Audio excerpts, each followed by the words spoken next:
मित्रांनो, ही घटना बार्शी जवळच्या एका छोट्याशा गावाजवळ घडली आहे. सत्य घटनेवर आधारित ही कथा आहे. खरंच मित्रांनो, आजच्या ह्या कलियुगामध्ये आईबाप स्वार्थी असतात की मुलं स्वार्थी असतात, हा प्रश्न उपस्थित आहे. परंतु मित्रांनो, खरं तर मुलांना फक्त आईवडिलांची प्रॉपर्टी हवी असती का? प्रेम, सहवास समजतच नाही. कारण आजकाल अशा घटना घडत असतात की प्रॉपर्टीच्या लालसीपोटी मुलं आईवडिलांचा सुद्धा अपमान करायला मागे पुढे पाहत नाही, त्यांना सांभाळत नाही, त्यांना घराबाहेर हकलून देतात. अशा अनेक घटना घडतात. अशीच एक घटना घडली. आई हॉस्पिटलच्या बेडवर पडून मृत्यूशी लढत होती आणि मुलं मात्र त्या आईला म्हणत होती, आई सांग ना, तू तुझी प्रॉपर्टी आम्हा तिघा भावांमध्ये कशी वाटून देणार आहेस? आई मरणाच्या दारात उभी होती आणि देवाला प्रार्थना करत होती, अरे देवा, मी ह्याच 3 मुलांना माझ्या पोटातून जन्म देऊन तळहाताच्या फोडाप्रमाणे वाढवला आहे का? आणि आता माझा जीव जात आहे आणि मुलं मात्र प्रॉपर्टी कधी देणार आणि कशी देणार आहे हे सांगा म्हणतात. यांना आईची गरजच नाही, यांना फक्त आईची प्रॉपर्टी हवी आहे. हेच का मुलांचं आई वडिलांवरती असलेलं प्रेम? अशीच मुलं असतील तर यांना धडा शिकवायलाच पाहिजे. म्हणूनच हॉस्पिटलच्या बेडवर पडलेल्या रमाताईने असं काही मृत्यूपत्र बनवलं की देवाघरी जाता जाता त्यांनी मुलांना धडा शिकवण्यासाठी मृत्यूपत्र बनवलं. रमाबाई हॉस्पिटलच्या बेडवर पडून मृत्यूशी लढत होत्या. बाहेर त्यांची दोन्ही मुलं सौरव आणि गौरव दोघे एकमेकांसोबत बोलत होते आणि शेजारीच त्यांची मुलगी सुचिता फोनवर व्यस्त होती. रमाबाईंनी जेव्हा डोळे उघडले तेव्हा त्यांच्या जवळ बसलेला त्यांचा नोकर गणपत पटकन उभा राहिला आणि म्हणाला, मालकीनबाई, तुम्ही शुद्धीत आला. देवाचे खूप खूप आभार, जे तुम्ही शुद्धीत आला. असे बोलून त्याने त्याची बायको पारूकडे बघितलं आणि तिला म्हणाला, पारू, तू इथे थांबून मालकीनबाईंची काळजी घे, मी जाऊन डॉक्टरांना बोलवून घेऊन येतो.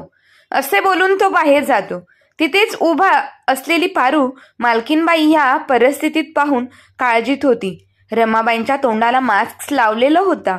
त्या पारूला पाहून तिला काहीतरी सांगण्याचा प्रयत्न करत होत्या, पण त्याच वेळी पारू त्यांना थांबवत बोलते की मालकीनबाई, तुम्ही काळजी करू नका, ते आता येतीलच डॉक्टरांना घेऊन, तोपर्यंत तुम्ही काही बोलू नका. पण रमाबाईचे डोळे मात्र त्यांच्या मुलांना शोधत होते. त्यांनी आजूबाजूला पाहिले तर जवळच सोप्यावर बसलेली त्यांची मुलगी सुचिता दिसली आणि त्यांनी दीर्घ श्वास घेतला आणि जवळच उभी असलेल्या पारूला इशारा करत तिला बोलवायला सांगितले. तेव्हा पारू सुचिता जवळ जाऊन तिला म्हणते की दीदी, मालकीनबाई तुम्हाला बोलवत आहेत, त्यांना तुमच्याशी काहीतरी बोलायचं आहे. तेव्हा सुचिताने एक क्षण पारूकडे आणि एक क्षण आईकडे पाहिलं आणि म्हणाली, आई शुद्धीवर आली का? चांगली गोष्ट आहे, पण आता मी फोनवर बोलत आहे, त्यामुळे मी नंतर येईल. तोपर्यंत तू जा आणि डॉक्टरांना बोलवून घे. हे ऐकून जवळच असलेली तिची आई रमाबाई यांना वाईट वाटले, पण त्या काहीच बोलू शकल्या नाही. पण त्यांच्या डोळ्यात मात्र पाणी आले होते, हा विचार करून की तिच्या मुलीकडे एवढा सुद्धा वेळ नाही की ती आपल्या आजारी आईशी भेट घ्यावी. म्हणून जवळच असलेली पार्वतीला मात्र मालकीनबाईंनी तळमळ समजत होती, म्हणून त्यांच्या जवळ येऊन बसली. तेवढ्यात गणपत सुद्धा डॉक्टरांना घेऊन आला. डॉक्टर आल्यानंतर त्यांनी रमाबाईंचे चेकअप केले आणि चेकअप झाल्यानंतर सिस्टरला त्यांनी काळजी घेण्यास सांगून बाहेर गेले. बाहेर सौरव आणि गौरव डॉक्टरांना पाहून त्यांच्याजवळ गेले आणि त्यांच्याशी बोलू लागले. इकडे गणपत मालकीनबाईंजवळ जाऊन बसतो आणि त्यांना बोलतो की मालकीनबाई, तुम्ही थोडी सुद्धा काळजी करू नका, डॉक्टर साहेब तुम्हाला लवकरच बरे करतील. हे ऐकून रमाबाई त्यांच्याकडे पाहून चेहऱ्यावर नाजूक स्माईल आणतात, पण त्यांना चांगलंच माहीत असतं की आता त्या काही दिवसांच्याच पाहुण्या आहेत. इकडे सुचिता उठून बाहेर निघून गेली. औषधांच्या प्रभावामुळे रमाबाईंना झोप येऊ लागली आणि त्या झोपी गेल्या.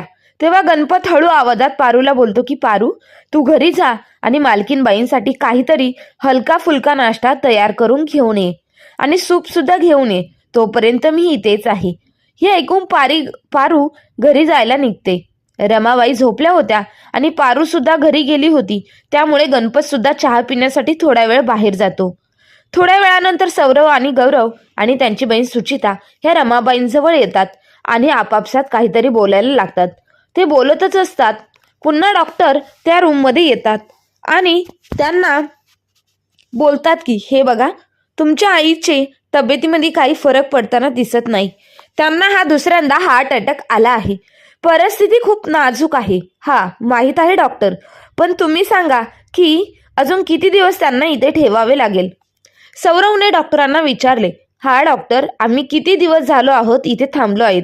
यावेळी त्यांना लहान मुलगा गौरव म्हणाला, आम्ही अजून तरी काही सांगू शकणार नाही, पण आमचे प्रयत्न चालू आहेत. तुम्ही काळजी करू नका. हे बोलून डॉक्टर तेथून निघून जातात. डॉक्टर आणि त्यांच्या मुलांच्या आवाजाने रमाबाईंची झोप मोडते. तरी पण त्यात तसेच डोळे मिटून पडून राहतात. सौरव आणि गौरव आपापसात बोलत होते. दादा, ही कसली समस्या आहे? अजून किती दिवस आपण आईसाठी आपले दिवस खराब करणार आहोत?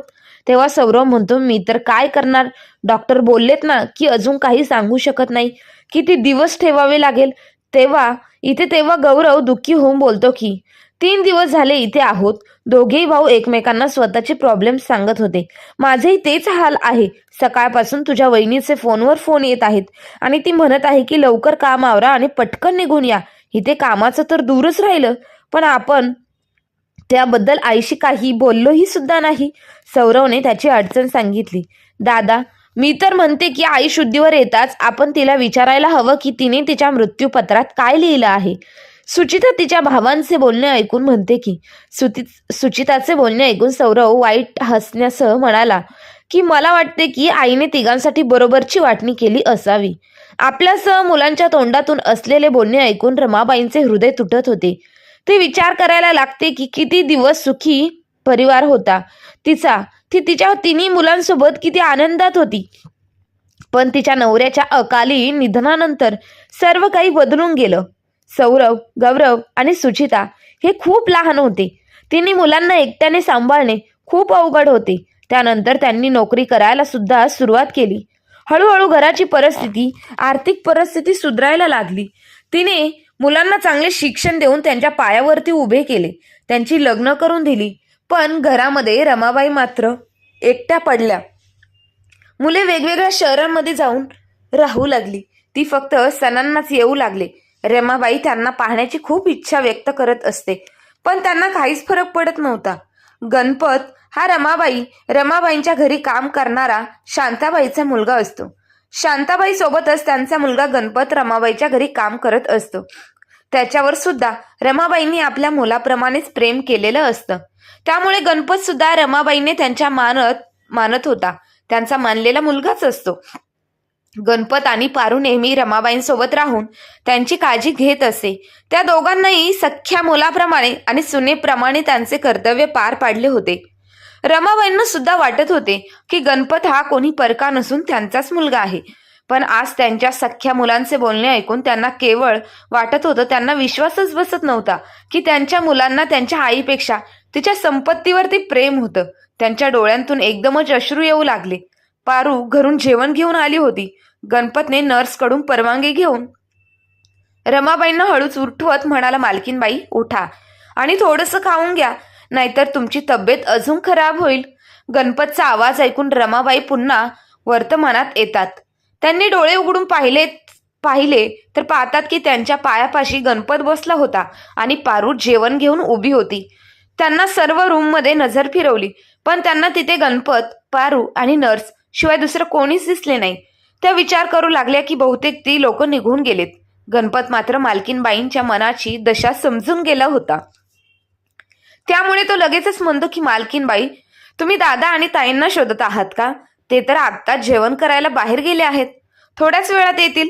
तुम्ही सुद्धा तोपर्यंत थोडं खाऊन घ्या. रमाबाई गणपत आणि पारूच्या मदतीने उठून बसतात आणि मास्क काढून हळू आवाजात बोलतात की मला नाही जेवायचं, तुम्ही लोक जेवण करून घ्या. अरे असं कसं? तुम्ही नाही जेवलात तर आम्ही सुद्धा नाही जेवणार. थोडं खाऊन घ्या, औषधं सुद्धा घ्यायचे आहेत. गणपत हट्ट करतच म्हणाला. तिथेच उभी असलेली पारू सुद्धा चपातीचा एक तुकडा मोडत मालकीनबाईंना बोलते की हा मालकीनबाई, तुम्हाला थोडं तरी जेवण करावंच लागेल, नाहीतर आम्ही समजेल की तुम्ही आम्हाला आपलं समजतच नाही. त्या दोघांच्या निस्वार्थी प्रेमाला पाहून रमाबाई त्यांच्या प्रेमापुढे हार मानतात. थोडंसं जेवण करून घेतात. चला तर मालकीनबाई, आता तुम्ही थोडा आराम करून घ्या बरं. काही लागलं तर आवाज द्या, आम्ही दोघे बाहेरच बसलेलो आहोत. जेवण करून झाल्यानंतर गणपत आणि पारू मालकीनबाईंना बोलतात तेव्हा रमाबाईंनी थोडीशी मान हलवत होकार दिला आणि पुन्हा औषधं घेऊन बेडवर झोपल्या. 2 दिवस असेच निघून गेले, पण रमाबाईंच्या तब्येतीत काहीच फरक पडला नाही. गणपत आत येताना सोबत घेऊन रमाबाई थोड्या कष्टाने गणपतला बोलतात. हा मालकीनबाई असे बोलून गणपत बाहेर निघून जातो. चल दादा, आईला भेटून येऊया. काल सुद्धा आपण तिला बोललो नाही. गौरव म्हणाला. हा जाऊया, चांगली संधी आहे. मी गणपतला औषध आणण्यासाठी पाठवलं आहे. आता काही प्रॉब्लेम नाही. सुचिता सुद्धा त्यांच्या हा करत म्हणाली आणि तिघेही भाऊ बहीण रमाबाईंच्या जवळ येऊन बसतात. आणि आई कशी आहेस तू, सौरव विचारतो. तेव्हा रमाबाई मान हलवत ठीक आहे असे सांगतात. आई, आम्हाला तुझ्याशी काही महत्वाचं बोलायचं होतं. ते आम्हा लोकांना जाणून घ्यायचं होतं की गेल्या वर्षी तू जी जमीन विकत घेतली होती आणि तुझ्या पेन्शनची जी FD केली होती ती कोणाच्या नावावर केली आहे. सौरव हे विचारतच त्याच्या आईकडं पाहू लागला. रमाबाई आपल्या मुलांचा खरा चेहरा पाहून तिने मनाशी ठरवलं होतं.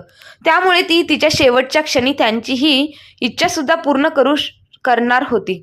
तुम्हाला मृत्यूपत्र जाणून घ्यायचं आहे ना, काळजी करू नका. रणजितला बोलवलं आहे मी. रमाबाई थोडा थांबत बोलल्या आणि नंतर थोड्या कटुतेने म्हणाल्या की नाही तर मी गेल्यानंतर माहीतच पडेल.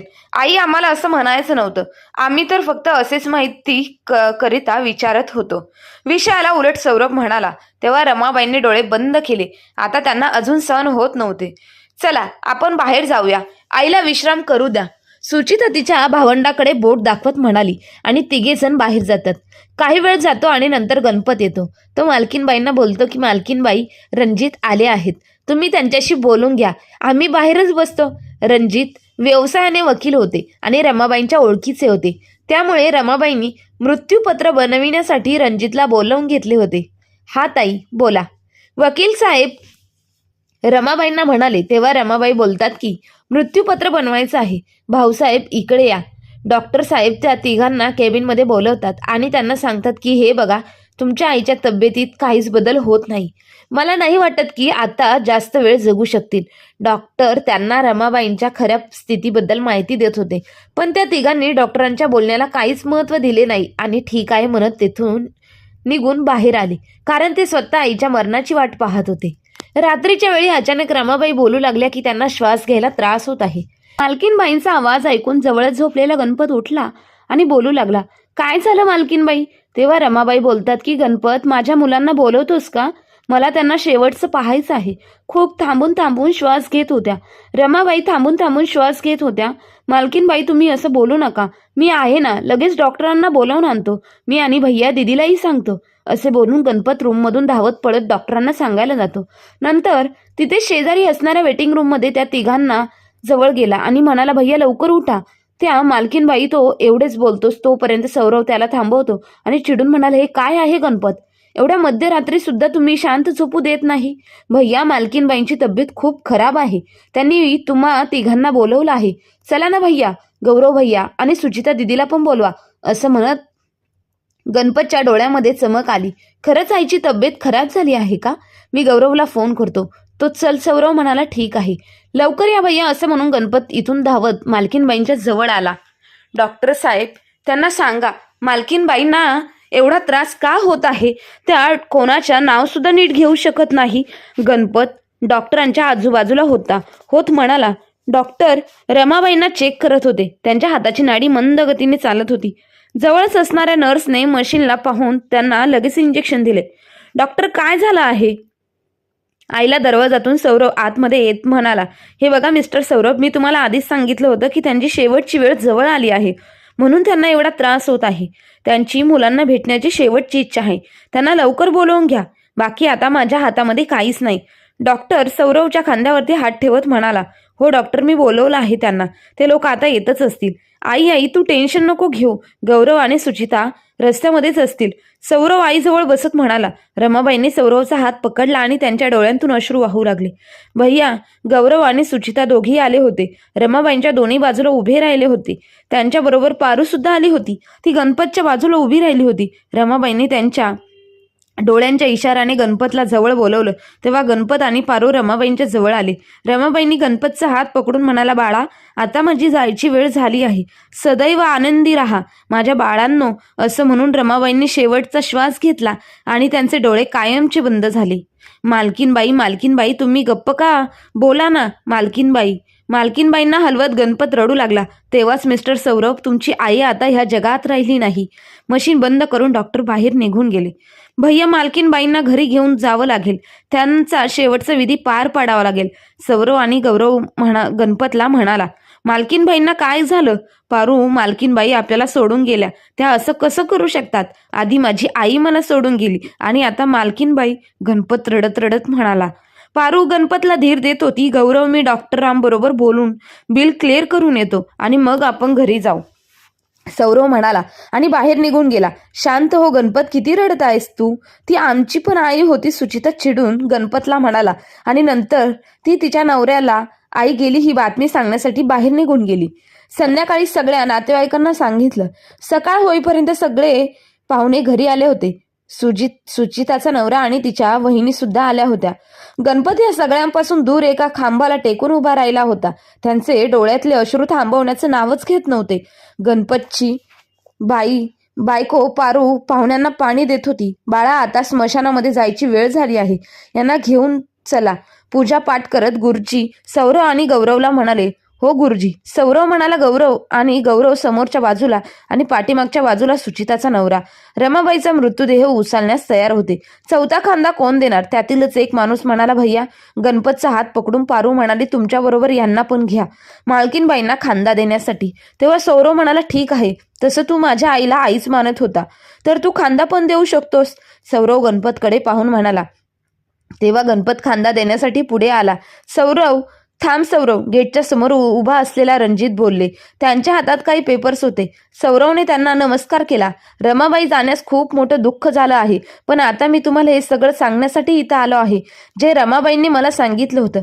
काय सांगितलं होतं आईने?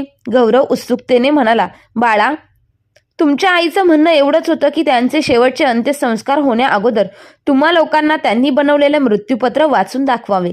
हातातील पेपर बाहेर काढत रणजित म्हणाला. मृत्यूपत्राचं नाव ऐकून सौरव, गौरव आणि सुचिता या तिन्ही भावंडांच्या डोळ्यामध्ये चमक आली. सुचिताच्या वहिनी सुद्धा एकमेकींकडे बघून हसू लागल्या. सांगा ना रणजित काका, त्या मृत्यूपत्रात काय लिहिलं आहे? तिथेच उभा असलेली सुचिता म्हणाली. वकील साहेबांनी मृत्यूपत्र वाचण्यास सुरुवात केली. मी रमाबाई माझ्या संमतीने वकील रणजित यांच्याकडून मृत्यूपत्र लिहून घेत आहे, कारण की माझा मृत्यू झाल्यानंतर माझ्या मुलांमध्ये कुठलंच भांडण होऊ नये. माझी मुंबईमध्ये असणारी जमीन माझा मोठा मुलगा सौरव याच्या नावावर करत आहे. वकील रणजित थोड्या वेळात शांत होत बसले. वकिलांचे शब्द ऐकून मुंबईची जमीन आपल्या नावावर केली याची खुशी सौरवच्या बायकोला झालीच, पण आजूबाजूच्या लोकांना पाहून ती गप्प बसली. पुढे लिहिलं आहे की बँकेमध्ये जी 5 लाखाची एफडी केली होती त्याचा वारसदार गौरव आहे. माझे सगळे दागिने सुचिताच्या नावावरती आहे.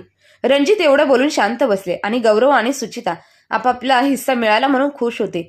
पण पुढे काय लिहिलं आहे ते सौरवने विचारलं. तेव्हा वकिलांनी सांगितलं की रमाबाईंनी हे घर गणपतच्या नावावर केलं आहे. गणपतच्या नावावरती का केलं? सौरव, गौरव आणि सुचिता तिघेही भावंड आश्चर्यचकित होऊन एक सोबत म्हणाले. ते मला माहित नाही. आता याच्यामध्ये कुठलाच बदल करता येणार नाही आणि त्याची एक कॉफी चौघांनाही दिली जाते. ते सगळे सौरवच्या समोर ठेवते. वकील म्हणाले. हे बघा सौरव, आता हे मृत्यूपत्रानंतर बघ, आता अंतिम संस्काराची वेळ निघून जात आहे आणि ते यापेक्षा जास्त गरजेचे आहे, पुजारी म्हणाले.